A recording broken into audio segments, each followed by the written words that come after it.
ఈ movie starting లో యాస్టైన్ falls అనే ఒక ఊరిని చూపిస్తారు.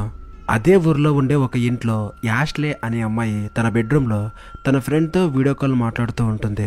అలా ఉండగా ఉన్నట్టుండి ఎవరో తన బెడ్రూమ్ డోర్ ని నాక్ చేస్తారు. బహుశా బయటికి వెళ్లిపోయిన తన పేరెంట్సే డోర్ నాక్ చేస్తున్నారేమో అని చెప్పేసి డోర్ ఓపెన్ చేయడానికి వెళ్తుంది. అయితే నిజానికి వాళ్ళ పేరెంట్స్ 2 days తర్వాత రిటర్న్ వస్తామని చెప్పుంటారు. అంతలోపే మళ్ళీ ఇంకోసారి ఎవరో ఆ రూమ్ డోర్ ని నాక్ చేస్తారు. అలా భయపడుతూనే యాష్లే నిదానంగా వెళ్లి ఆ బెడ్రూమ్ డోర్ ని ఓపెన్ చేస్తుంది. అయితే రూమ్ బయట ఎవ్వరూ ఉండరు. బయటికి వచ్చిన యాష్లే ఆ ఇంటి మెయిన్ డోర్ ని చూస్తే అది కూడా క్లోజ్ లో ఉంటుంది. మెయిన్ డోర్ లాక్ చేసి ఉంటే మరి తన బెడ్రూమ్ డోర్ ని ఎవరు నాక్ చేశారు? ఇక యాష్లే తన బెడ్రూమ్ లోకి వెళ్లి డోర్ లాక్ చేద్దాం అనుకునే లోపే అదే ఆటోమేటిక్ గా లాక్ అయిపోతుంది. ఈ సీన్ ఇంతటితో ఎండ్ అయిపోతుంది. అలా కొన్ని నెలల తర్వాత అదే ఇంట్లో ఉండడానికి చెక్ ఫ్యామిలీ వస్తుంది. ఈ ఇంటిని చెక్ ఫ్యామిలీకి కొనిపించిన ఆ రియల్ ఎస్టేట్ ఏజెంట్ బోని ఆ ఇల్లు మొత్తం వాళ్ళకి చూపిస్తుంది. ఈ ఇల్లు వాళ్ళకి తక్కువ బడ్జెట్ లో దొరికింది అని చెప్పేసి చెక్ ఫ్యామిలీ చాలా హ్యాపీగా ఫీల్ అవుతూ ఉంటారు. చెక్ ఫ్యామిలీలో చెక్కు భార్య మరియా, చెక్ చెల్లెలు ఇజాబెల్ ఉంటారు. ఈ సీన్ ఇంతటితో ఎండ్ అయిపోతుంది. ఇప్పుడు మనకి చాప్టర్ 1 చెక్ స్టార్ట్ అవుతుంది. ఈ మూవీలో మొత్తం 3 చాప్టర్స్ ఉంటాయి. ఒక్కొక్క చాప్టర్ లో చెక్, మరియా, ఇజాబెల్ వాళ్ళ ముగ్గురు పాయింట్ ఆఫ్ వ్యూస్ లో ఆ ఇంట్లో ఏం జరుగుతుంది అనే దాని గురించి మనకు చూపిస్తారు. ఈ ఫ్యామిలీ ఆ ఇంటికి షిఫ్ట్ అయిన మొదటి వారంలోనే ఆ ఇల్లు మొత్తం కారడం స్టార్ట్ అవుతుంది. చెక్ వెంటనే వాళ్ళకి ఈ ఇంటిని ఇప్పించిన ఆ ఏజెంట్ బోనీకి కాల్ చేస్తాడు. అప్పుడు బోని సరే ఆ కారుతున్న సీలింగ్ ని ఫోటో తీసి నాకు పంపమని చెబుతుంది. మరోవైపు చెక్ భార్య మరియా ఒక ఫ్యాషన్ డిజైనర్. మరియా తను డిజైన్ చేసిన ఆ బట్టల్ని డెమోలో చూపించడానికి ఆమె ఒక బొమ్మను కూడా తన దగ్గర పెట్టుకుని ఉంటుంది. ఆ బొమ్మ చూడటానికి చాలా పాతదిగా చాలా క్రీపీగా కనిపిస్తూ ఉంటుంది. మరియా ఆ బొమ్మకి మార్తా అనే పేరు పెట్టింది. ఆ ఇంటి చుట్టుపక్కల ఏదైనా ప్రాబ్లం అయి ఉంటుంది అని చెప్పేసి చెక్ బయటికి వచ్చి చెక్ చేస్తూ ఉన్నప్పుడు వాళ్ళ నైబర్ అయిన లారీ అనే వ్యక్తి అక్కడికి వస్తాడు. లారీ చెక్ దగ్గరికి వెళ్లి తనంతాను పరిచయం చేసుకుని మీరు కొత్తగా ఈ ఇంటికి షిఫ్ట్ అయ్యారు కదా, అంతా బానే ఉందా, ఈ ఇల్లు మీకు అడ్జస్ట్ అయ్యిందా అని చెప్పేసి అడుగుతాడు. అంతా ఓకే గాని మొదటి వారంలోనే ఈ ఇంటి సీలింగ్ కారుతుంది అని చెబుతాడు. పాత ఇల్లు అన్నాక అలానే ఉంటుంది. అయితే ఈ ఇంటి ప్రీవియస్ ఓనర్ ఈ ఇంట్లోనే సూసైడ్ చేసుకుని చనిపోయారు. ఈ విషయం మీకు మీ ఏజెంట్ చెప్పలేదా అని చెప్పేసి లారీ చెక్ని అడుగుతాడు. ఇది విన్న చెక్ చాలా షాక్ అవుతాడు. ఎందుకంటే ఆ ఏజెంట్ ఇలాంటి విషయం గురించి అతనికి ఇన్ఫార్మ్ చేయలేదు. అయితే ఈ ఇంటిని ఫుల్ క్యాష్ ఇచ్చి పర్చేజ్ చేయడంతో ఇక అతనికి వేరే దారి లేకుండా పోయింది. ఇక చెక్ ఇంట్లోకి వచ్చి ఆ ఏజెంట్ తో మాట్లాడుతూ తన క్యాప్చర్ చేసిన ఆ ఫొటోస్ ని ఆ ఏజెంట్ కి సెండ్ చేస్తూ ఉంటాడు. అయితే అలా ఆ ఫొటోస్ ని చూస్తూ ఉన్నప్పుడు అందులో ఒక ఫోటోలో ఒక షార్ట్ గన్ కూడా క్యాప్చర్ అయి ఉంటుంది. అయితే నిజానికి అతను ఫొటోస్ ని క్లిక్ చేస్తూ ఉన్నప్పుడు అతనికి ఎలాంటి షార్ట్ గన్ కనిపించలేదు. ఇన్ఫాక్ట్ అలాంటి షార్ట్ గన్స్ ఆ ఇంట్లో అసలు లేనే లేవు. అయితే ఫొటోస్ లో మాత్రం ఈ షార్ట్ గన్ ఎలా క్యాప్చర్ అయ్యింది అని చెప్పేసి చెక్ షాక్ అవుతాడు. మరుసటి రోజు మార్నింగ్ చెక్ నిద్రలేచి ఆ ఇంటిని క్లీన్ చేస్తూ విండోకి ఉన్న ఆ కర్టన్ ని సర్దడానికి వెళ్తాడు. అలా ఆ కిటికీలో నుండి బయటకు చూస్తే ఇంట్లో ఉండాల్సిన మరియా యొక్క ఆ డమ్మీ డాల్ ఇంటి బయట నుంచొని ఉంటుంది. అసలంతకీ ఆ బొమ్మ అక్కడికి ఎలా వెళ్ళింది అని చెప్పేసి ఆలోచిస్తూ చెక్ అక్కడికి వెళ్తూ ఉన్నప్పుడు లారీ కూడా అక్కడికి వస్తాడు. ఆ బొమ్మని అక్కడ చూసిన లారీ భయపడతాడు. లారీ చెక్ తో చెక్ ఈ ఊర్లో మీరు చాలా జాగ్రత్తగా ఉండండి. ఈ ఊర్లో పరిస్థితి అసలు ఏం బాగలేదు. చాలా మంది మిస్టీరియస్ గా ఈ ఊళ్ళో సూసైడ్ చేసుకుని చనిపోయారు. మీ ఫ్యామిలీ మెంబర్స్ ని మెయిన్ గా మీ చెల్లెల్ని బాగా చూసుకో అని చెబుతాడు. ఆ మాటలన్నీ చెక్కకి చాలా విచిత్రంగా అనిపిస్తాయి. అంతలోపే అక్కడికి వాళ్ళ సిస్టర్ అంటే చెక్ వాళ్ళ సిస్టర్ ఇజాబెల్ వస్తుంది. ఇజాబెల్ అక్కడికి రాగానే లారీ అక్కడి నుంచి వెళ్లిపోతాడు. మరుసటి రోజు మార్నింగ్ చెక్ ఆ ఊర్లో ఉండే ఒక లైబ్రరీకి వెళ్తాడు. అయితే ఆ లైబ్రరీలో ఒక చోట బుక్స్ అన్ని ఎలా పడితే అలా పడి ఉండడం చెక్ చూస్తాడు. దాన్ని ఇగ్నోర్ చేసి చెక్ ఇంకొంచెం ముందుకు వచ్చినప్పుడు అక్కడ ఒక చోట యాష్లే కూర్చుని ఏడుస్తూ ఉంటుంది. యాష్లే చెక్కను చూసి మీరెవరో నాకు తెలియదు, అయితే మీరు వీలైనంత తొందరగా ఈ ఊరిని వదిలేసి వెళ్ళిపోండి అని చెబుతుంది. అసలు యాష్లే ఏం చెబుతుందో చెక్కకి అర్థం కాదు. ఆమె మెంటల్ కండిషన్ సరిగ్గా లేదేమో అనుకుని ఆ బుక్స్ ని తీసుకుని చెక్ లైబ్రరీన్ దగ్గరికి వెళ్తాడు. చెక్ ఏ బుక్స్ తీసుకున్నాడు అని లైబ్రరీని చెక్ చేస్తూ ఉన్నప్పుడు అందులో ఆ ఊరి చరిత్రకి సంబంధించిన ఒక బుక్ కూడా ఉంటుంది. ఆ బుక్స్ చూసి ఆ లైబ్రేరియన్ ఇంతకు ముందు ఇలాంటి బుక్స్ ని చాలా మంది తీసుకెళ్లారు, అయితే ఎవరికి కూడా ఇక్కడ ఉండే 825 ఫారెస్ట్ రోడ్ గురించి తెలుసుకోలేకపోయారు అని చెబుతుంది. చెక్కకి ఆవిడ కూడా ఏం చెబుతుందో అర్థం కాక బుక్స్ తీసుకుని అక్కడ నుంచి ఇంటికి వెళ్ళిపోతాడు. ఇంటికి వెళ్ళిపోయిన తర్వాత అతను తీసుకెళ్లిన ఆ బుక్స్ ని రిఫర్ చేస్తే ఆ ఊర్లో చాలా మంది మిస్టీరియస్ గా చనిపోయారు అని తెలుస్తుంది. అంతలోపే అతని స్టూడెంట్ ఒలివియా పియానో నేర్చుకోవడానికి అతని ఇంటికి వస్తుంది. నిజానికి చెక్ పియానో కోచింగ్ క్లాసెస్ ని రన్ చేస్తూ ఉంటాడు. చెక్ ఒలివియాని పియానో ప్లే చేయమని చెబుతాడు. అయితే ఒలివియా ఎలా పడితే అలా పియానో ప్లే చేస్తూ ఉంటుంది. ఆమె నర్వస్ గా ఉంది అని తెలుసుకున్న చెక్ నీళ్లు తీసుకురావడానికి కిచెన్ కి వెళ్తాడు. కిచెన్ కి వెళ్ళిన తర్వాత ఒలివియా చాలా బాగా పియానో ప్లే చేస్తూ ఉంటుంది. చెక్ కి ఆశ్చర్యం వేసి వెనక్కి తిరిగి చూస్తాడనమాట. వెనక్కి తిరిగి చూసినప్పుడు అతని వెనకాలే ఒలివియా నిలబడి ఉంటుంది. అయినా కూడా బ్యాక్గ్రౌండ్ లో ఆ పియానో ప్లే అవుతూ ఉంటుంది. ఇది చూసిన చెక్ కి ఆశ్చర్యం వేస్తుంది. ఒలివియా, నువ్వు ఇక్కడున్నావు కదా, మరి బ్యాక్గ్రౌండ్ లో పియానో ప్లే అవుతుందేంటి అని అడుగుతాడు. అప్పుడు ఒలివియా, సార్, ఎవరో ఒక వికారమైన మహిళ పియానో దగ్గరకు వచ్చింది. ఆవిడని చూసి నాకు భయం వేసి వెంటనే మీ దగ్గరకు వచ్చేసాను అని చెబుతుంది. ఎవరది, వెళ్ళి చూద్దాం పదా అని చెప్పేసి ఒలివియాని తీసుకువెళ్లేలోపే ఒలివియా భయపడి అక్కడి నుంచి వెళ్ళిపోతుంది. చెక్కకి ఏమీ అర్థం కాదు. పియానో దగ్గర ఎవరున్నారు అని చెప్పేసి అక్కడికి వెళ్ళి చూస్తే అక్కడ ఎవ్వరు ఉండరు. ఇదేంటి, నా చుట్టుపక్కల ఇలాంటి వింత సంఘటనలు జరుగుతున్నాయి అని చెప్పేసి చెక్ కొంచెం కన్ఫ్యూజ్ అవుతాడు. వెంటనే అతని నైబర్ ల్యారీ అటెండ్ అవుతున్న క్లబ్ హౌస్ మీటింగ్ కి వెళ్తాడు. అక్కడ ఆ ఊరికి సంబంధించిన కొంతమంది వ్యక్తులు ఏదో ఒక విషయం గురించి డిస్కస్ చేసుకుంటూ ఉంటారు. చెక్ కూడా వాళ్ళతో పాటు వెళ్లి అక్కడ జాయిన్ అవుతాడు. అందులో ఉన్న ఒక వ్యక్తి ఇంతకు ముందు జరుగుతున్న ఆ ఇన్సిడెంట్సే మళ్ళీ మళ్ళీ జరుగుతూ ఉన్నాయి. లైబ్రరీలో ఉన్న బుక్స్ అన్ని వాటంతటవే కింద పడుతున్నాయి, వాటంతటవే మళ్ళీ అరేంజ్ అవుతున్నాయి. అంతేకాదు, మనం మూవీ స్టార్టింగ్ లో యాష్లే అనే ఒక అమ్మాయిని చూసాం కదా, ఆవిడ ఉన్నట్టుండి సూసైడ్ చేసుకుని చనిపోయింది అని చెప్పేసి చెబుతాడు. వాళ్ళ మాటలన్నీ వింటున్న చెక్కి అసలు వీళ్ళంతా దేని గురించి మాట్లాడుతున్నారో అర్థం కావట్లేదు. వెంటనే ల్యారీని, అసలు మీరందరూ దేని గురించి డిస్కస్ చేసుకుంటున్నారు అని చెప్పేసి అడుగుతాడు.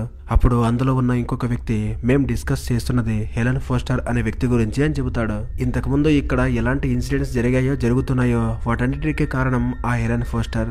ఆవిడ ఈ ఊరుకు పట్టిన ఒక శాపం. హెలెన్ చనిపోయి ఆత్మగా మారి ఈ ఊరి జనాల్ని హాంట్ చేస్తుంది.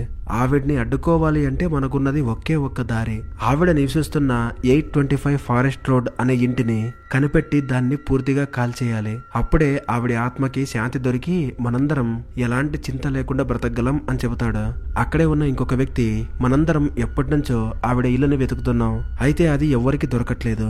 ఎందుకంటే ఆవిడ చనిపోయిన తర్వాత మున్సిపాలిటీ వారు ఈ ఊరి యొక్క లేఅవుట్ నే చేంజ్ చేసి పడేశారు. డెవలప్ అయిన తర్వాత పాత ఇళ్లకి ఉన్న నంబర్స్ మార్చి కొత్త నంబర్స్ వేసేశారు. ఇదే కారణం వల్ల హెలెన్ నివసిస్తున్న అసలైన ఇల్లు ఏది అనేది మనం కనిపెట్టలేకపోతున్నాం. ఇలా మాట్లాడుకుంటూ ఉండగా ల్యారీకి ఆ ఇంటి మేడ మీద ఎవరో తిరుగుతున్నట్టు అతనికి కనిపిస్తుంది. ల్యారీ భయపడుతూ నిదానంగా అక్కడ ఏముందో చూడాలని వెళ్తాడు. షాకింగ్లీ అక్కడ హెలెన్ ఆత్మ అతని ముందు పాస్ అయినట్టు కనిపిస్తుంది. వెంటనే ల్యారీ అక్కడికి వచ్చి అక్కడ జరుగుతున్న డిస్కషన్ ని స్టాప్ చేసి అందరినీ వాళ్ళ ఇళ్లకి పంపించేస్తాడు. చెక్క కూడా సరే అని చెప్పి అక్కడి నుంచి బయలుదేరుతూ ఉన్నప్పుడు అక్కడే ఉండే ఒక చర్చి లోపల ఒక మహిళ కూర్చున్నట్టు అతనికి కనిపిస్తుంది. ఒంటరిగా ఎవరు కూర్చున్నారు అని చెప్పేసి వెళ్లి చూస్తే షాకింగ్లీ ఆ మహిళ చెక్ వైపు తిరుగుతుంది. ఆమె వికారమైన ఆ ఫేస్ ని చూసి చెక్ భయపడి వెంటనే ఇంటికి వెళ్లిపోతాడు. అంతటితో ఈ సీన్ ఎండ్ అయిపోతుంది. ఇప్పుడు ఇజాబెల్ అనే నెక్స్ట్ చాప్టర్ మొదలవుతుంది. అంటే ఇజాబెల్ పాయింట్ ఆఫ్ వ్యూలో ఏం జరుగుతుందో మనకు చూపిస్తారు. వీళ్ళందరూ ఆ ఇంటికి షిఫ్ట్ అయిపోయిన తర్వాత కూడా ఇజాబెల్ చాలా భయపడుతూ ఉంటుందన్నమాట. ఎందుకంటే ఆవిడ వాళ్ళమ్మని చాలా మిస్ అవుతూ ఉంటుంది. ఇంతకీ ఏం జరిగిందంటే, ఒకరోజు ఇజాబెల్ తన తల్లితో పాటు కారులో వెళ్తూ ఉన్నప్పుడు ఒక భయంకరమైన యాక్సిడెంట్ అవుతుంది. ఆ యాక్సిడెంట్ లో ఇజాబెల్ బ్రతికి బయటపడుతుంది.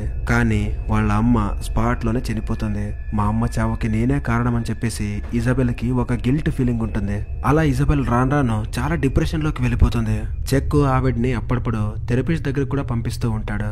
ఆ రోజు రాత్రి ఇజాబెల్ రూమ్ లో కూర్చున్నప్పుడు ఆమె దగ్గరికి చెక్ వస్తాడు. అతను ఇజాబెల్ తో, నువ్వు రెగ్యులర్ గా థెరపిస్ట్ దగ్గరికి వెళ్తున్నావా, ఇప్పుడు నువ్వు నార్మల్ గానే ఉన్నావు కదా అని చెప్పేసి అడుగుతాడు. ఇక్కడ మనం తెలుసుకోవాల్సిన ఇంకొక విషయం ఏంటంటే, చెక్ చిన్నప్పుడే ఇల్లు వదిలేసి పారిపోయి ఉంటాడు. అలా కొద్ది రోజుల తర్వాత చెక్ వాళ్ళ ఫాదర్ కూడా చనిపోవడంతో చెక్ వాళ్ళ అమ్మ ఇజాబెల్ ని చూసుకోవడం మొదలు పెట్టింది. మేము కష్టంలో ఉన్నప్పుడు చెక్ మమ్మల్ని పట్టించుకోలేదు కదా అని చెప్పేసి ఇజాబెల్ కి చెక్ పై కోపం ఉంటుంది. చెక్ ఎంత ప్రేమగా పలకరించినా కూడా ఇజాబెల్ చెక్ పై కోపాన్ని మాత్రం విడిచిపెట్టదు. అదే టైంలో చెక్కకి ఇజాబెల్ గీసిన కొన్ని డ్రాయింగ్స్ దొరుకుతాయి. అందులో ఆమె డ్రా చేసిన ఒక డ్రాయింగ్ మాత్రం చాలా విచిత్రంగా ఉంటుంది. అందులో ఇజాబెల్ తను ఒక డోర్ ముందు నించున్నట్టు ఒక డ్రాయింగ్ ని డ్రా చేసి ఉంటుంది. ఆ డ్రాయింగ్ ని కేర్ఫుల్ గా అబ్జర్వ్ చేస్తే ఆ డోర్ బయట నుండి ఇజాబెల్ భుజాలపై చేతులు వేసుంటారు. ఇంతటితో ఈ సీన్ ఎండ్ అయిపోతుంది. ఆ రోజు రాత్రి ఇజాబెల్ పియానో వాయిస్తూ ఉన్నప్పుడు చెక్ టెన్షన్ పడుతూ ఇంట్లోకి వస్తాడు. ఇంతకుముందు ఆ క్లబ్ మీటింగ్ కి వెళ్ళినప్పుడు చర్చిలోనే ఒక అమ్మాయిని చూసి చెక్ భయపడి ఇంటికి వచ్చేసాడు కదా, దాని కంటిన్యూస్ ఇది. చెక్ టెన్షన్ పడ్డం చూసి ఇజాబెల్ ఎందుకు ఏమైంది, ఎందుకు అలా టెన్షన్ పడుతున్నావు అని చెప్పేసి అడుగుతుంది. అప్పుడు చెక్ ఏం లేదులే నార్మల్ గానే ఉన్నాను అని చెప్పేసి టాపిక్ చేంజ్ చేసేస్తాడు. అప్పుడు ఇజాబెల్ ఈ ఊరే విచిత్రంగా ఉంది, అంతేకాదు ఈ ఊర్లో ఉన్న జనాలు కూడా విచిత్రంగా బిహేవ్ చేస్తున్నారు.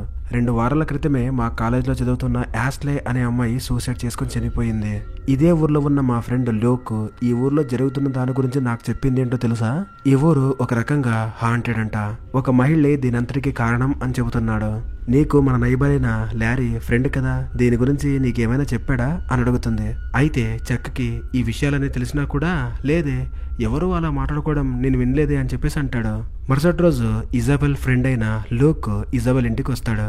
ఇజాబెల్ అతన్ని తన రూమ్ లోకి తీసుకెళ్లి ఈ ఊర్లో జరుగుతున్న ఆ మిస్టీరియస్ ఇన్సిడెంట్స్ గురించి అడుగుతుంది. అందుకు లూక్ అవును, ఈ ఊరే ఒక కర్స్కి గురైంది. కొన్ని సంవత్సరాల క్రితం ఈ ఊరు హిస్టరీ గురించి తెలుసుకోవడానికి ఒక అమ్మాయి లైబ్రరీకి వెళ్ళింది. అయితే మరుసటి రోజు లైబ్రరీని ఓపెన్ చేసి చూస్తే మిస్టీరియస్ గా ఆ మహిళ సూసైడ్ చేసుకుని చనిపోయింది. అంతేకాదు ఆవిడ ఉరితాడుని కట్టుకోవడానికి స్టెప్ బై స్టెప్ బుక్స్ ని పేర్చి వాటి మీద ఎక్కి సూసైడ్ చేసుకుని చనిపోయింది అని చెబుతాడు. ఆ అమ్మాయి లైబ్రరీలో చనిపోయిన తర్వాత ఒకదాని తర్వాత మరొకటి అలాంటి ఇన్సిడెంట్స్ జరుగుతూనే ఉన్నాయి. ఆవిడ ఏ ప్లేస్ లో అయితే బుక్స్ అన్ని పేర్చి దాని మీద ఎక్కి సూసైడ్ చేసుకుని చనిపోయిందో అదే ప్లేస్ లో అప్పుడప్పుడు బుక్స్ వాటంతట అవే అరేంజ్ అవుతూ ఉంటాయి అని చెబుతాడు. దీని అర్థం ఏంటంటే ఇంతకు ముందు చెక్ లైబ్రరీకి వెళ్ళినప్పుడు వాటంతటవే బుక్స్ అరేంజ్ అయ్యాయి అని చెప్పాం కదా, ఎగ్జాక్ట్ గా ఆ అమ్మాయి చనిపోయింది కూడా అదే ప్లేస్ లో అనమాట. అదే టైంలో చెక్ భార్య మరియా రూమ్ డోర్ ని ఓపెన్ చేసి నువ్వు ఇంతకు ముందు ఏమైనా నా రూమ్ లోకి వచ్చావా అని చెప్పేసి ఇజాబెల్ ని అడుగుతుంది. అందుకు ఇజాబెల్ లేదు నేను రాలేదు, నేను అప్పటి నుంచి నా ఫ్రెండ్ లూక్ తో మాట్లాడుకుంటూ కూర్చున్నాను అని చెబుతుంది. ఇది విని మరియా చాలా షాక్ అవుతుంది. మరియా ఫేస్ ని చూస్తేనే మనకు అర్థమైపోతుంది ఆవిడ దేన్నో చూసి భయపడింది అని. ఇక మరియా అక్కడి నుంచి వెళ్ళిపోయిన తర్వాత ఇజాబెల్ లూక్ తో సరే కానీ ఈ ఊర్లో జరుగుతున్న ఇలాంటి ఇన్సిడెంట్స్ కి కారణం ఏంటి, దీని వెనకాల ఎవరున్నారు అని చెప్పేసి అడుగుతుంది. అందుకు లూక్ చెప్పే సమాధానం ఏంటంటే 1980లో ఈ ఊర్లో హెలెన్ ఫోస్టర్ అనే మహిళ ఉండేది. హెలెన్ కి ఒక కూతురు కూడా ఉంది. ఆ పాప స్కూల్ కి వెళ్లేది. అయితే ఆ స్కూల్లో ఆ పాపని అందరూ ర్యాగింగ్ చేసేవాళ్ళు. ఈ విషయం హెలెన్ కి తెలిసి తన కూతురు చదువుతున్న ఆ స్కూల్ స్టాఫ్ కి ఒక లెటర్ పంపించింది. అయినా కూడా ఆ స్కూల్ స్టాఫ్ ర్యాగింగ్ చేస్తున్న ఆ పిల్లల మీద ఎలాంటి యాక్షన్ తీసుకోలేదు. అంతేకాదు హెలెన్ ర్యాగింగ్ చేస్తున్న ఆ పిల్లల పేరెంట్స్ కి కూడా లెటర్స్ రాసింది. అయినా కూడా ఏం ప్రయోజనం లేదు. అలా కొన్ని రోజులకి ఆ ర్యాగింగ్ ఇంకా ఎక్కువైపోయి హెలెన్ కూతురు బాత్రూమ్ లో సూసైడ్ చేసుకుని చనిపోయింది. తన కూతురు చనిపోవడంతో హెలెన్ చాలా బాధపడుతూ తన కూతురు చావుకి కారణమైన ఆ పిల్లల్ని అలాగే ఆ పిల్లల పేరెంట్స్ ని షార్ట్ గన్ తో చంపేసింది. అంతేకాదు తన కూతురు చదువుతున్న ఆ స్కూల్ కి వెళ్లి అక్కడ ఉండే స్టాఫ్ అందరినీ కూడా చంపేసింది. ఇక చివరికి ఇంటికి తిరిగి వచ్చి తను కూడా సూసైడ్ చేసుకుని చనిపోయింది. ఈ స్టోరీ అంతా విన్న తర్వాత ఇజాబెల్ ఇంతకీ ఆ హెలెన్ ఫోస్టర్ ఇల్లు ఎక్కడుంది అని చెప్పేసి అడుగుతుంది. అందుకు లూక్ ఈ ప్రశ్నకి సమాధానం ఈ ఊర్లో ఎవరికి తెలియదు. అయితే కొంతమంది ఆవిడ అడ్రస్ ని 825 ఫారెస్ట్ రోడ్ హౌస్ అని పిలిచేవాళ్ళు అని చెబుతాడు. ఈ లూక్ చెప్పిన ఈ మాటలు వింటుంటే మనకి ఒక విషయం ఫ్లాష్ అవుతుంది. ఇంతకు ముందు చెక్ తన ఇల్లు కారుతున్న ఆ ఫొటోస్ ని ఆ ఏజెంట్ కి పంపించాడు కదా, తన ఫొటోస్ లో ఉన్నట్టుండి అతనికి ఒక షార్ట్ గన్ కనిపించింది. దానికి కారణం ఆ హెలెన్ ఆత్మనే. ఇక ఆ రోజు రాత్రి ఇజాబెల్ అండ్ మరియా ఇద్దరు ఒక ఆర్ట్ ఎగ్జిబిషన్ కి వెళ్తారు. అక్కడ ఒక డ్రాయింగ్ ని చూసి ఇది ఎంత బాగుందో కదా అని చెప్పేసి మాట్లాడుకుంటూ ఒక చోటికి వస్తారు. సరిగ్గా అప్పుడే ఆ ఎగ్జిబిషన్ స్టాప్ అక్కడికి చూడటానికి వచ్చిన వాళ్ళందరినీ మీరు వెంటనే ఇక్కడి నుంచి వెళ్ళిపోవాలి అని చెప్పేసి చెబుతారు. ఏమైంది అని చెప్పేసి అడుగుతూ ఉన్నప్పుడు ఇంతకు ముందు ఇజాబెల్ అండ్ మరియా ఒక ఇంటి డ్రాయింగ్ ని చూశారు కదా, అందులో ఒక లేడీ యొక్క క్రీపీ ఇమేజ్ ఉన్నట్టుండి దానంతకదే ప్రత్యక్షమైపోయింది. అందులో ఉన్నది వేరెవరో కాదు హెలెన్ ఫోస్టర్ ఆత్మ. ఈ సీన్ ఇంతటితో కట్టిపోయి ఆ రోజు రాత్రి ఇజాబెల్ ఇంటికి తిరిగి వచ్చిన తర్వాత తన బెడ్రూమ్ లో పడుకుని ఉంటుంది. తన రూమ్ బయట ఉన్న ఆ కారిడార్ లైట్ దానంతకదే ఆన్ అవుతుంది. ఇక ఇజాబెల్ కి మెలకు వచ్చి బయటికి వెళ్లి ఆ లైట్ ని ఆఫ్ చేసి మళ్ళీ వచ్చి పడుకుంటుంది. అలా కొంతసేపటి తర్వాత మళ్ళీ ఆ లైట్ ఆన్ అవుతుంది. ఇదంతా చూసి ఇరిటేట్ అయిన ఇజాబెల్ వెళ్లి ఆ బల్బుని రిమూవ్ చేసి తన పక్కనే పెట్టుకుని పడుకుంటుంది. అయితే ఇక్కడ ఇంకా విచిత్రంగా కొద్దిసేపటి తర్వాత మళ్ళీ ఆ లైట్ ఆన్ అవుతుంది. ఇదే చూసిన ఇజాబెల్ ఒక్కసారిగా షాక్ అవుతుంది.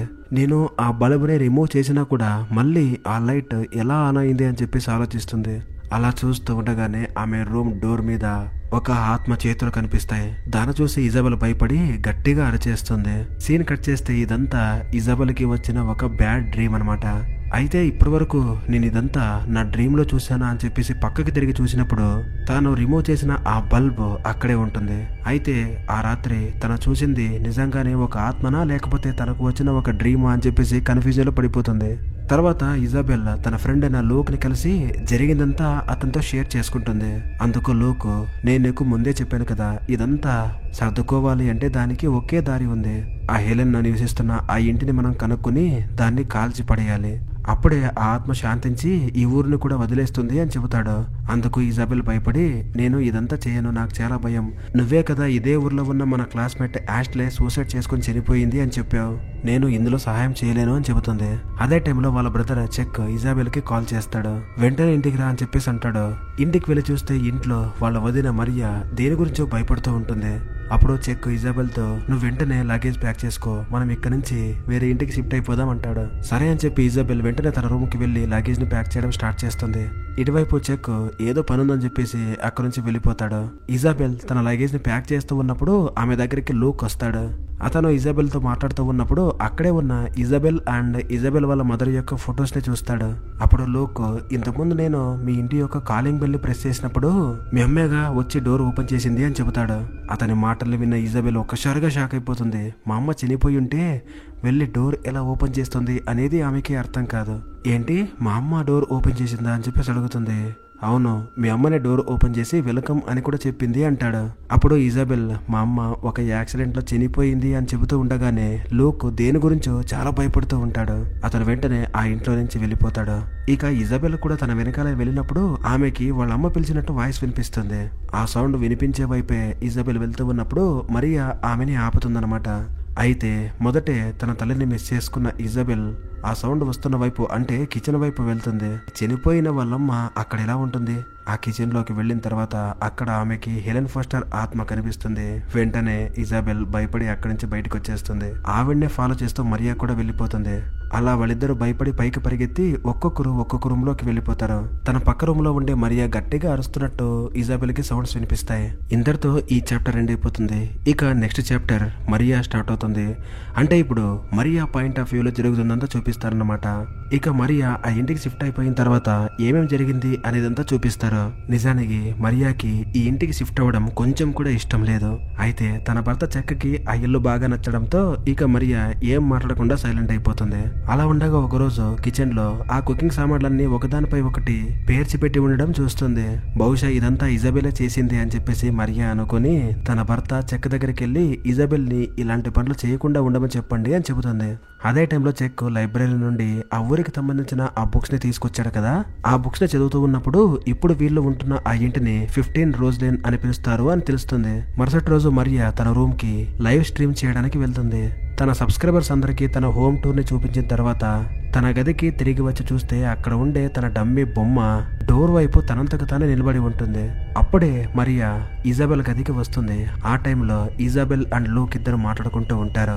మరియా ఇజాబెల్ తో, నువ్వేమైనా నా రూమ్ కి వచ్చావా అంటే అప్పుడు ఇజాబెల్, లేదు, నేను నా ఫ్రెండ్ లూక్ తో మాట్లాడుకుంటూ ఉన్నాను కదా, నీ రూమ్ కి రాలేదు అని చెబుతుంది. ఇది విని మరియాకి ఇంకాస్త భయం వేస్తుంది. మరుసటి రోజు మరియా మళ్ళీ లైవ్ స్ట్రీమ్ చేయడానికి తన గదికి వెళ్తుంది. అదే టైంలో తన వెనకాల ఉన్న ఆ బొమ్మ యొక్క వేళ్లు కదులుతున్నట్టు మనకు కనిపిస్తుంది. అయితే మరియా ఇది నోటీస్ చేయదు. వ్లాగ్ ని చేస్తూ తన రూమ్ నుండి బయటకు వస్తుంది. ఇక వాపస్ మళ్ళీ తన రూమ్ కి వెళ్లి చూస్తే ఆ రూమ్ లో ఆ బొమ్మ ఉండదు. అసలు ఎందుకు ఆ బొమ్మ ఎక్కడికి వెళ్ళింది అని చూస్తూ ఉన్నప్పుడు చెక్ రూమ్ నుండి సౌండ్ వస్తుంది. అంటే ఆ బొమ్మ చెక్ రూమ్ లో ఉంటుందన్నమాట. అసలు ఈ బొమ్మ ఎక్కడికి ఎలా వచ్చింది అని చెప్పేసి దాని దగ్గరికి వెళ్తూ ఉన్నప్పుడు ఆ మ్యానిక్విన్ అంటే ఆ బొమ్మ సడన్ గా ఆమె వైపు తిరుగుతుంది. అదే చూసి మరియా ఒక్కసారిగా భయపడి అక్కడి నుంచి పారిపోతుంది. ఇక నెక్స్ట్ సీన్ లో మరియా అండ్ చెక్ ఇద్దరు ఆ బొమ్మని కాల్చి పడేస్తారు. ఇక ఈ ఇంట్లో ఎట్టి పరిస్థితుల్లో ఉండకూడదు అని చెప్పేసి వాళ్ళిద్దరు డిసైడ్ అయ్యి ఇజాబెల్ కి కాల్ చేసి వెంటనే ఇంటికి రమ్మంటారు. ఇజాబెల్ ఇంటికి రాగానే చెక్ ఆమెతో, నువ్వు వెంటనే లగేజ్ ప్యాక్ చేసుకో, మనం ఇక్కడి నుంచి వెళ్ళిపోదాం అని చెబుతాడు. అదే టైంలో ఒక ఇంపార్టెంట్ పని పడడంతో చెక్ అక్కడి నుంచి వెళ్ళిపోతాడు. అదే టైంలో లూక్ ఇజాబెల్ దగ్గరకు వస్తాడు. అతను ఇజాబెల్ రూమ్ లోకి వెళ్ళిపోయిన తర్వాత మరియాకి మళ్ళీ కిచెన్ లో ఆ ప్లేట్ లో గ్లాస్ లో అన్ని ఒకదాని మీద ఒకటి పేర్చినట్టు మరియాకి మళ్ళీ కనిపిస్తుంది. అసలు వీటిని ఇలా ఎవరు పేర్చి పెడుతున్నారు అని చెప్పేసి దాని దగ్గరికి వెళ్ళి చూస్తే అక్కడ ఆమెకి ఒక లెటర్ టైప్ లో ఒక కాగితం దొరుకుతుంది. ఆ లెటర్ లో హలో మరియా అని కూడా రాసుంటుంది. దాన్ని చూసిన మరియాకి 100% మా ఇంట్లో ఏదో ఆత్మ ఉంది అని చెప్పేసి ఆమె కనిపిస్తుంది. అదే టైంలో ఒకదాని మీద ఒకటి పేర్చిన ఆ గ్లాసులు ప్లేట్లు అన్ని కింద పడి పగిలిపోతాయి. ఇటువైపు ల్యూక్ ఇజబెల్ తో మీ అమ్మ నేను చూశాను అని చెప్పాడు కదా, అది విని ఇజబెల్ నమ్మలేక కిందికి వస్తుంది. కిచెన్ నుండి తన తల్లి తనని పిలుస్తున్నట్టు వినిపించి కిచెన్ లోకి వెళ్తుంది. అప్పుడు మరియా ఇజబెల్ ని కిచెన్ లోకి వెళ్ళొద్దు అని చెప్పేసి అడ్డుకున్నా కూడా ఇజబెల్ వెళ్ళిపోతుంది. అంతలోపే వీళ్ళ ఇంట్లో ఏదో జరుగుతుంది అని అర్థం చేసుకున్న ల్యూక్ అక్కడి నుంచి వెళ్ళిపోతాడు. ఇక కిచెన్ లోకి వెళ్ళిన తర్వాత ఇజబెల్ కి లోపల ఉన్నది మా అమ్మ కాదు హెలెన్ ఫోస్టర్ ఆత్మ అని అర్థమవుతుంది. భయపడిన ఇజబెల్ వెంటనే మేడ మీదకి పరిగెత్తుకుంటూ వెళ్ళిపోతుంది. ఆవిడ వెనకాలే మరియా కూడా వెళ్తుంది. అలా వాళ్ళిద్దరూ ఒక్కొక్కరు ఒక్కొక్క గదిలోకి వెళ్లి దాక్కుంటారు. అప్పుడు ఉన్నట్టుండి మరియా ఉండే రూమ్ డోర్ ఓపెన్ అవుతుంది. అప్పుడు ఆ డోర్ లో నుండి వచ్చిన హెలెన్ ఫోస్టర్ ఆత్మ మరియాపై అటాక్ చేస్తుంది. ఇక్కడతో ఈ సీన్ కట్ అవుతుంది. కొద్దిసేపటి తర్వాత మరియా ఇజబెల్ రూమ్ దగ్గరికి వెళ్తుంది. అప్పుడు ఇజబెల్ మరియా వైపు చూసినప్పుడు మరియా ఫేస్ మారిపోయినట్టు ఆమెకు కనిపిస్తుంది. ఆమె ముక్కులో నుండి బ్లడ్ కూడా కారుతూ ఉంటుంది. ఇక నెక్స్ట్ సీన్ లో మరియా తనకు బాలేదు అని చెప్పేసి బెడ్ మీద పడుకుని ఉంటుంది. అదే టైంలో ల్యూక్ ఆ ఊరి యొక్క మ్యాప్ ని తీసుకొస్తాడు. ఆ మ్యాప్ లో 1980లో ఆ ఊరు ఎలా ఉండేదో తెలుస్తుంది. ఆ మ్యాప్ లో ఉండే ఒక ఫారెస్ట్ ఏరియాని చూపించి చనిపోయిన హెలెన్ ఫోస్టర్ ఇల్లు ఇదే ప్లేస్ లో ఉండొచ్చు అని చెబుతాడు. అదే టైంలో ఇంటి సీలింగ్ కారుతుంది అని చెప్పేసి చెక్ ఏజెంట్ కి కంప్లైంట్ ఇచ్చాడు కదా, ఆ ఏజెంట్ మరియా దగ్గర ఒక టెస్టిమోనీని రికార్డ్ చేయడానికి ఒక ఏజెంట్ ని కూడా తీసుకొచ్చింది. అప్పుడు చెక్ ఈ రోజు మీరు వీడియో రికార్డ్ చేయడం కుదరదు, ఎందుకంటే నా వైఫ్ కి బాలేదు, మీరు మళ్ళీ రండి అని చెబుతాడు. అదే టైంలో మరియా కిందికి వచ్చి నాకేం కాలేదు, మీరు ఈ రోజే వీడియో రికార్డ్ చేసుకోండి అని చెబుతుంది. ఇది చూసిన చెక్ అండ్ ఇజబెల్ కి చాలా ఆశ్చర్యం వేస్తుంది. అప్పుడు మరియా వాళ్ళతో మీరు ఆ ఫారెస్ట్ రోడ్ ని వెతకడానికి వెళ్ళండి అని చెప్పేసి నవ్వుతూ చెబుతుంది. ఇది విన్న చెక్ అండ్ ఇజబెల్ ఇద్దరు షాక్ అయిపోతారు. ఎందుకంటే వీళ్ళు ఆ ఫారెస్ట్ రోడ్ లో ఉన్న హెలెన్ ఫోస్టర్ యొక్క ఇల్లు గురించి ఆమెతో డిస్కస్ చేయలేదు. మరి ఈ విషయం ఆమెకి ఎలా తెలిసింది? అయితే వాళ్ళిద్దరూ ల్యూక్ ని అదే ఇంట్లో ఉండమని చెప్పి చెక్ అండ్ ఇజబెల్ ఇద్దరు ఆ ఫారెస్ట్ రోడ్ లో ఉన్న ఆ ఇంటిని వెతకడానికి వెళ్తారు. చాలాసేపు ఆ ఫారెస్ట్ లో వెతికిన తర్వాత ఫైనల్లీ వాళ్ళకి ఆ హెలెన్ ఫోస్టర్ ఇల్లు కనిపిస్తుంది. చెక్ అండ్ ఇజబెల్ ఇద్దరు వెంటనే ఆ ఇంట్లోకి ఎంటర్ అవుతారు. ఇటువైపు ఏజెంట్ ఆ వీడియో రికార్డ్ ని ఆన్ చేసినప్పుడు ఉన్నట్టుండి మరియా వాయిస్ చేంజ్ అయిపోతుంది. ఆవిడ మాట్లాడుతూ ఎలాంటి తప్పు చేయని నా కూతుర్ని ర్యాగింగ్ చేశారు, దాన్ని ఆపడానికి నేను స్కూల్ కి ఒక లెటర్ రాశాను, అంతేకాదు ర్యాగింగ్ చేస్తున్న ఆ పిల్లల పేరెంట్స్ కి కూడా నేను లెటర్స్ రాశాను. అయితే ఎవరూ కూడా ఆ పిల్లలపై యాక్షన్ తీసుకోలేదు. చివరికి ఆ ర్యాగింగ్ ని తట్టుకోలేక నా కూతురే సూసైడ్ చేసుకుని చనిపోయింది. ఇలా ఆవిడ గొంతు చేంజ్ చేసి మాట్లాడుతూ ఉంటుంది. అప్పుడు మనకి హెలెన్ ఫోస్టర్ ఆత్మ మరియాని పొసెస్ చేసింది అని అర్థమవుతుంది. ఇటువైపు చెక్కి ఆ ఇంట్లో ఒక లెటర్ దొరుకుతుంది. ఆ లెటర్ ని ఓపెన్ చేసినప్పుడు అందులో ఉన్న ఫ్రమ్ అడ్రస్ లో హెలెన్ పేరు ఉంటుంది. అప్పుడు చెక్కి అర్థమవుతుంది ఈ ఇల్లు నిజానికి హెలెన్ది కాదు అని. నిజానికి ఆ ఇల్లు ఎవరిదో తెలుసా? ఇంతకుముందు హెలెన్ ఫోస్టర్ యొక్క కూతుర్ని ర్యాగింగ్ చేస్తున్న ఆ పిల్లలు ఉన్నారు కదా, ఆ పిల్లల్లో ఒకరిదైనా వాళ్ళ పేరెంట్స్ ది. అయితే ఇది హెలెన్ ఇల్లు కాకపోతే మరి హెలెన్ ఇల్లు ఏది అని చెప్పేసి అడ్రస్ ని చూస్తూ ఉన్నప్పుడు ఇక్కడే ఒక షాకింగ్ ట్విస్ట్ రివీల్ అవుతుంది.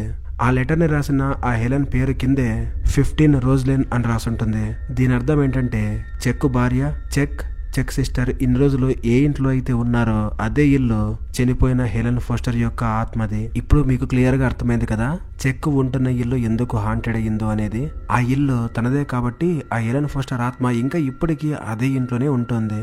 ఆ ఇంట్లోకి ఎవరొచ్చినా కూడా ఏదో ఒక రూపంలో వాళ్ళని చంపేస్తూ ఉంటుంది. ఇటువైపు వీడియో రికార్డింగ్ లో ఉన్న మరియా ఒక్కసారిగా గట్టిగా అరిచేస్తుంది. ఆమె అరిచిన ఆ అరుపుకి తన మొక్కలో నుండి బ్లడ్ కూడా కారుతుంది. అప్పుడే ఫర్ ద ఫస్ట్ టైం మనకి హెలెన్ ఫోస్టర్ యొక్క ఆత్మ ఎలా ఉంది అనేది కూడా చూపిస్తారు. ఉన్నట్టుండి మరియా బాడీలో ఉన్న హెలెన్ ఫోస్టర్ ఆత్మ ఆ ఇంట్లో ఉన్న ఆ ముగ్గురుపై అటాక్ చేస్తుంది. అందరూ అక్కడి నుంచి తప్పించుకోవడానికి చాలా ప్రయత్నిస్తారు. ఇక చివరికి ఆ ఆత్మ ముగ్గురిని చంపేస్తుంది. ఇటువైపు చెక్ ఆ ఇంట్లో నుండి వెంటనే బయటికి వెళ్లిపోవాలి అని చెప్పేసి తన చెల్లెల్ని వెతుకుతూ ఉన్నప్పుడు తన చెల్లెలు ఒక డోర్ దగ్గర విచిత్రంగా నించొని ఉండడం గమనిస్తాడు. ఉన్నట్టుండి ఒక ఆత్మ యొక్క చెయ్యి తన భుజంపై వస్తుంది. మీకు గుర్తుందా? ఇదే సీన్ ని ఇంతకు ముందు ఇజబెల్ తన బుక్ లో కూడా డ్రా చేసింది. దీని అర్థం భవిష్యత్తులో వాళ్ళకి ఏం జరుగుతుంది అనేది ఇజబెల్ కి ముందుగానే కనిపించిందనమాట. ఇక చెక్ వెంటనే తన సిస్టర్ ని కాపాడుకోవడానికి ఆ డోర్ దగ్గరికి వెళ్తాడు. అక్కడ నుంచి ఇజబెల్ ని బయటికి లాగడానికి ప్రయత్నిస్తాడు. కాకపోతే లోపల ఉండే ఆ ఆత్మ వాళ్ళిద్దరిని లోపలికి లాగేస్తుంది. అండ్ ఆ రూమ్ డోర్ కూడా ఆటోమేటిక్ గా క్లోజ్ అయిపోతుంది. దీని అర్థం ఏంటంటే ఆ ఇంట్లో ఉండే ఆ ఆత్మ ఇజబెల్ ని చెక్ ని ఇద్దరిని చంపేసి ఉంటుంది. ఇంతటితో ఈ మూవీ స్టోరీ ఎండ్ అయిపోతుంది. మూవీ కాన్సెప్ట్ మీ అందరికీ అర్థమైంది అనుకుంటా.